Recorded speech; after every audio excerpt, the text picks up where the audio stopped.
Kembali di Corporate Action pemirsa, BRI Ventures agresif membidik fintech atau perusahaan teknologi keuangan serta mendukung akselerasi bisnis startup. Kita akan membahas ekspansi bisnis BRI Ventures bersama CEO BRI Ventures, Niko Wijaya. Selamat pagi Pak Niko. Selamat pagi. Terima kasih sudah hadir. Tapi sebelum kita membahas tentang ekspansi yang akan dilakukan BRI Ventures ini, sebenarnya masyarakat kita ini sudah cukup awam, sudah cukup well known tidak sih dengan modal Ventura sebenarnya? Sebenarnya belum, karena selama ini yang menjadi fokus perhatian itu adalah startupnya. Startupnya saja. Startup. Jadi kalau kita lihat yang menjadi highlight media kan selama ini adalah startup seperti Tokopedia, seperti yang lain gitu kan ya kan. Tetapi nggak pernah mendetail sekali siapa yang di belakang dari pertumbuhan perusahaan-perusahaan ini. Betul. Dan rasanya perusahaan-perusahaan ini juga tidak tiba-tiba unicorn saja begitu ya? Enggak tiba-tiba sih sebenarnya sih. Memang jadi selama ini karena proses pendanaannya itu sendiri tidak banyak orang yang paham, jadi seakan-akan tiba-tiba gitu ya kan. Padahal sebenarnya enggak. Jadi kalau kita lihat pendanaan modal Ventura itu bertahap bahkan.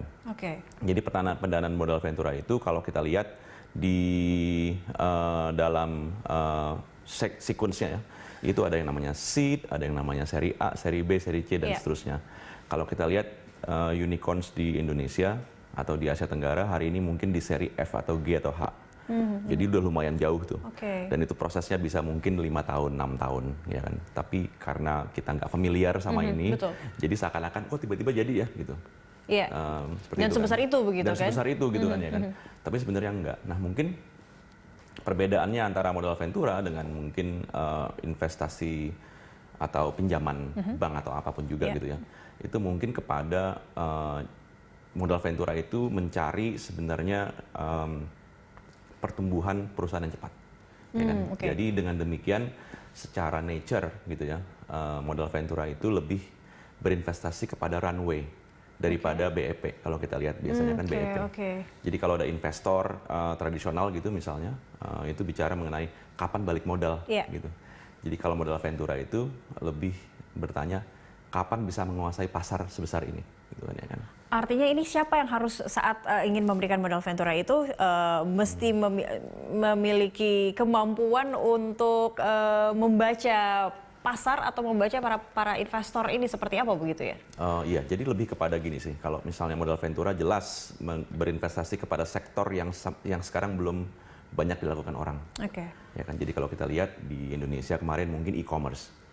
E-commerce mungkin banyak yang mulai hari itu ya kan, tetapi jarang sekali yang bisa mencapai traction seperti apa yang ada di Tokopedia, Bukalapak dan yang lainnya. Jadi kalau kita lihat di awal-awal e-commerce bertumbuh 2010-2011 itu kalau nggak salah mungkin ada 50-an, 100-an mungkin e-commerce, tapi yang bertahan sekarang cuma 3 ya kan, atau 2 bahkan. Jadi kalau kita lihat memang demikian nature dari modal Ventura. Jadi modal Ventura itu mencari sektor yang belum banyak dilakukan orang. Jadi kalau kita lihat bukan red ocean yang dicari, tapi lebih kepada pertumbuhan sektor yang baru. Tapi memiliki prospek yang bisa menguasai pasar nantinya, itu yang bisa dibaca jelas. Begitu ya. Prospek untuk scaling up namanya. Scaling up itu sekarang dilakukan dengan tentunya digital, ya kan. Digital itu bukan the main thing, bukan yang utama, tetapi digital itu merupakan alat enabler bagi perusahaan untuk menjangkau pihak yang banyak. Pasar yang lebih besar lagi. Tapi kalau untuk BRI sendiri ingin ekspansif di modal Ventura sendiri, mempunyai target atau goal seperti apa begitu, Pak Niko? Sebenarnya ini, kalau BRI Ventures Ventura kemarin kami berpikir seperti ini. Jadi karena selama ini tidak banyak yang paham mengenai modal Ventura.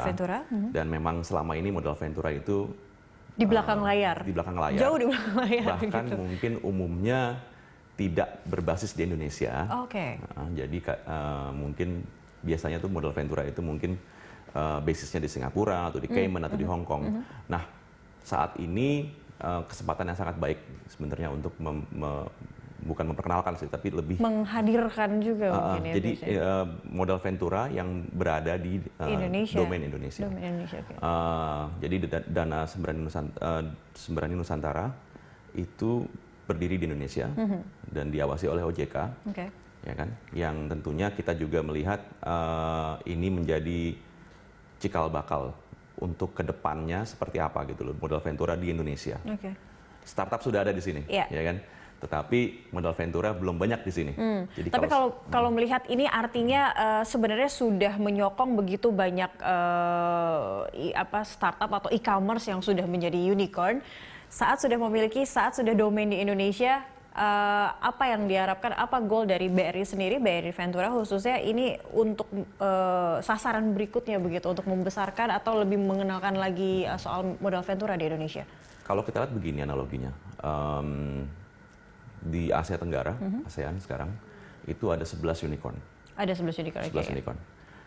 5 atau 6 dari Indonesia, gitu kan ya kan. Tetapi kita nggak pernah dengar modal Ventura yang besar di Indonesia siapa sih, gitu. Ya kan? Jadi masih kalau kita lihat unicorn itu investornya siapa? Investornya masih loh. Ternyata bukan dari Indonesia. Bukan dari Indonesia, ya? betul. Jadi modal Ventura si A, si B, yang mungkin juga modal Ventura berasal dari Singapura.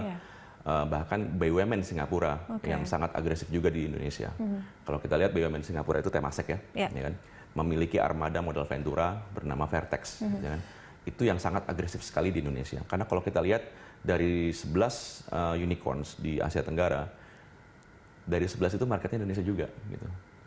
Sementara modal Venturanya jauh dari luar Indonesia begitu modal ya? Venturanya di negara-negara yang lain, nggak jauh-jauh lah Asia gitu. Tenggara. Mungkin seperti itu. Nah ini mungkin yang menjadi perhatian kami sekarang. Perhatian kami adalah yang nggak perlu di sana gitu, ya kan. Dan sekarang mungkin dengan adanya krisis pandemi ini, banyak modal Ventura dari luar itu mundur.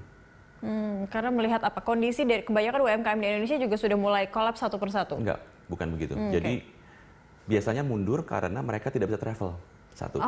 Itu jadi kunci ya. Jadi kunci. Dan kedua tentunya karena mereka memiliki investasi portfolio di negara lain, mereka harus memperhatikan negara lain dulu, negara asalnya bahkan. Jadi kalau misalnya kita lihat ada modal Ventura dari Amerika Serikat yang jauh dari Indonesia sekarang, tidak ada kontrol di Indonesia sama sekali, lebih baik memperhatikan portfolio yang ada di Amerika Serikat. Ya kan? Singapura mungkin masih bisa kesini, gitu kan, ya kan? Tapi misalnya China misalnya, ya kan, itu yang sekarang sedang firefighting lah sendiri di negara masing-masing. Jadi kalau kita lihat sekarang saat yang paling tepat untuk melakukan ini. Gitu. Momentum untuk ekspansif ya sangat tepat untuk saat ini ya. Baik, kita akan lanjutkan di segmen berikutnya. Pak Niko, pemirsa tetap bersama kami, Dialog Corporate Action akan kembali sesaat lagi. Pemirsa, BRI Ventures berperan untuk mengakselerasi inovasi melalui kegiatan investasi di perusahaan inovatif. Rekan saya, Julita Talambanua, akan menyampaikan informasi untuk Anda. Silakan, Julita. Baik, terima kasih Cakri. Dan pemirsa, BRI Ventures mendukung para entrepreneur dalam mengakselerasi pertumbuhan ekonomi Indonesia. Kita simak datanya. Ya, ini adalah BRI Ventures. Pemirsa, BRI Ventures adalah Corporate Ventures Capital atau CVC. BRI Ventures berperan untuk mengakselerasi inovasi melalui kegiatan investasi di perusahaan inovatif. Kemudian, BRI Ventures juga bertujuan untuk mendukung para entrepreneur dalam mengakselerasi pertumbuhan ekonomi Indonesia. Dan selanjutnya kita lihat bagaimana kegiatan usaha dari BRI Ventures ini. Nah, ini kegiatan usaha yang dijalankan BRI Ventures utamanya adalah fokus pada penyertaan modal kepada perusahaan atau orang perseorangan dalam tahap rintisan awal atau startup baik di Indonesia maupun regional. Dan selanjutnya kita lihat penyertaan modalnya seperti apa. Nah, ini penyertaan saham, kemudian ada penyertaan melalui pembelian obligasi konversi, kemudian pembiayaan usaha produktif, pembiayaan usaha lain dengan persetujuan Otoritas Jasa Keuangan atau OJK. Dan kita lihat apa saja portfolio dari BRI Ventures ini. Mulai dari Link aja, kemudian ada Ayo Connect, Tani Hub Group, kemudian ada Modalku, Investri, Nium, dan juga Payfast. Ya, itu dia sejumlah informasi yang dapat saya sampaikan. Kembali ke rekan Cakri. Baik, terima kasih Julita untuk informasi yang sudah Anda sampaikan tadi terkait BRI Ventures. Ini menarik, mungkin kalau tadi kita bahas di segmen pertama, ini masih ingin berusaha sedikit meliterasi masyarakat terkait modal ventures itu seperti apa. Tapi kalau kembali ke BRI, ini adalah momentum yang pas di masa pandemi justru membuka domain modal venture di Indonesia. Apa yang disasar atau mungkin kalau kita tahu biasanya startup atau fintech begitu. Kalau untuk BRI Ventures sendiri, apa yang nanti akan disasar kepada Pak Diko? Untuk BRI Ventures jelas kami berinvestasi kepada fintech dan fintech. Enabler sebenarnya. Jadi memang core-nya kami kan banking. Karena kalau kita lihat tuh sebenarnya uang tuh untuk startup sangat mudah didapatkan. Iya. Karena banyak tadi kan dari luar masuk sini semua. Ya, gitu betul. kan. Tetapi ketika asal uang portfolionya cantik begitu ya, mungkin uang jadi lebih begitu. gampang. Umumnya mereka itu uangnya bukan uang pintar lah. Gitu. Kalau kita lihat corporate ventures itu jauh lebih pintar uangnya. Kalau kita lihat MDI Ventures misalnya itu membuka akses ke Telkom. Kalau kita melihat uangnya dari BRI Ventures adalah tentunya akses market kepada BRI ekosistem sendiri yang besar. Perbankan ya. Kan, perbankan dan tentunya UMKM lah. Bank BRI kan fokus di UMKM. Yeah. Dan dengan demikian maka BRI Ventures fokusnya di fintech dan fintech enabler. Tetapi Sembrani Nusantara ini kita melihat banyak sekali peluang untuk berinvestasi di luar dari fintech, ya kan? Kalau kita lihat hari ini bahkan hampir semuanya berhubungan dengan fintech juga anyway. Iya, betul. Ya kan? Karena semua akan perlu kredit, akan perlu saving, akan perlu all the financial ini. Dan dengan cara yang cepat. Dengan cara yang cepat, betul. Dan BRI sangat memungkinkan untuk itu. Gitu. Dan kalau kita lihat sekarang sektor UMKM malah on the rise, ya kan? Kita lihat sekarang kan sektor e-commerce dan sektor fintech sudah bertumbuh, ya kan? Itu kan generasi pertama tuh dari startup hari itu, yang dimulai mungkin 2010. Ini udah 10 tahun. 10 tahun kita melihat banyak founder dari startup yang baru ini yang merupakan alumni dari unicorn, yang pernah menjadi VP di sana, yang pernah menjadi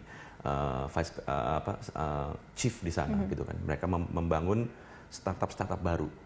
Jadi kalau kita lihat sekarang hari ini ada startup baru tuh mungkin 400 yang bagus hari ini, yang merupakan tidak hanya di fintech atau e-commerce, tapi melakukan solusi terhadap logistik, solusi terhadap offline to online misalnya. Jadi online sama offline ini sekarang udah mulai sejalan begitu ya. Udah mulai menuju satu titik gitu, di mana O2O namanya di sini. Kalau kita lihat seperti kopi-kopi yang lain gitu ya, atau seperti sektor-sektor makanan sekarang bahkan retail ya kebanyakan retail ya. itu pun online.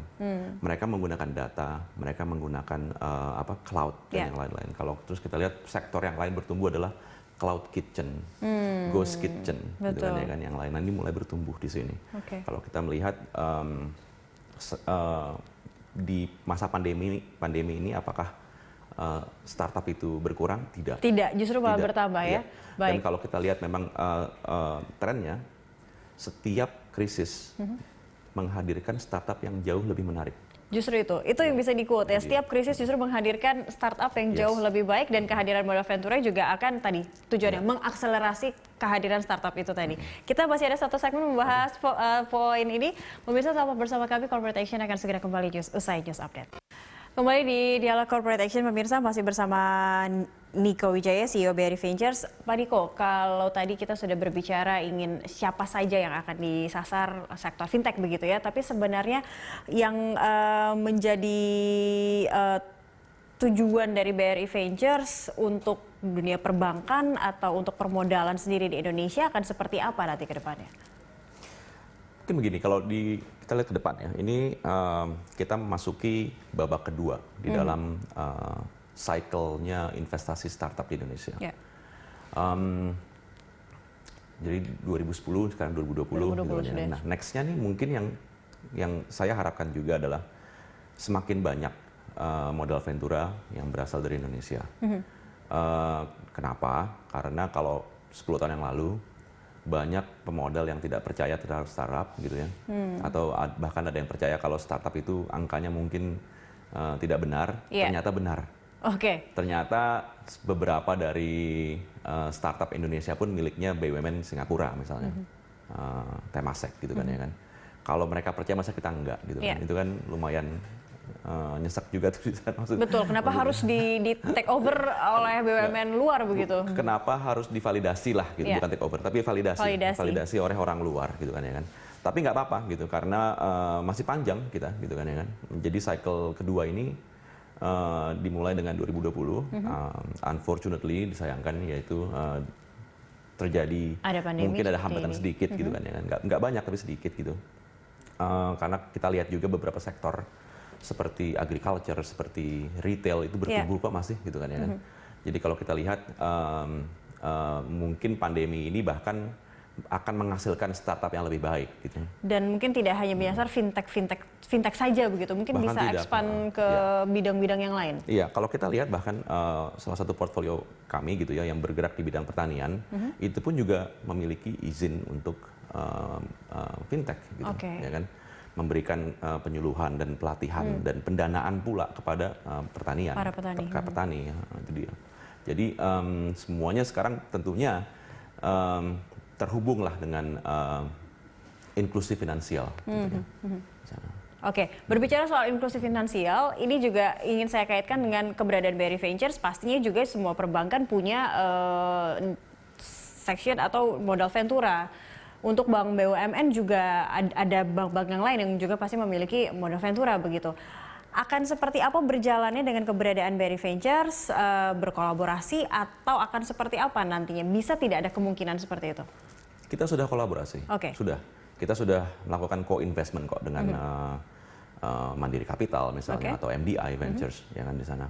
Kalau kita lihat Investri pun diinvest oleh kami dan dengan Mandiri. Dan ini sudah terjadi bahkan sebelum terjadi pandemi atau jauh sebelum itu, gitu kan ya.